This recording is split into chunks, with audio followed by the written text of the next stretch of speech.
خاص عندي. هذه أول جائزة كنتسلمها بيدي، أول عمل سينمائي، أول حضور ليا المهرجان.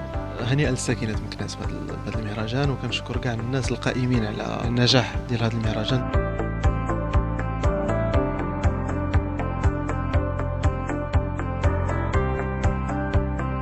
الرسالة اللي كيحملها الفيلم للشباب طبعا، ما عمرنا نضفيو الطابع المادي على علاقتنا بوالدينا. ما حد والدينا باقيين معنا نتهلاو فيهم ما أمكن، لأنه إلا افتقدناهم غندموا، وحينها ما غينفع لنا ندمنا والو. شوفي الوالدين، الا كنت غنديك للسبيطار غنديك السبيطار ديال المخزن، ماشي انا نبقى نخسر في راسك بحال اللي كنخول الماء في الرمله. شكون اللي ولدك؟ شكون اللي كبرك؟ حتى وليتي راجل كتر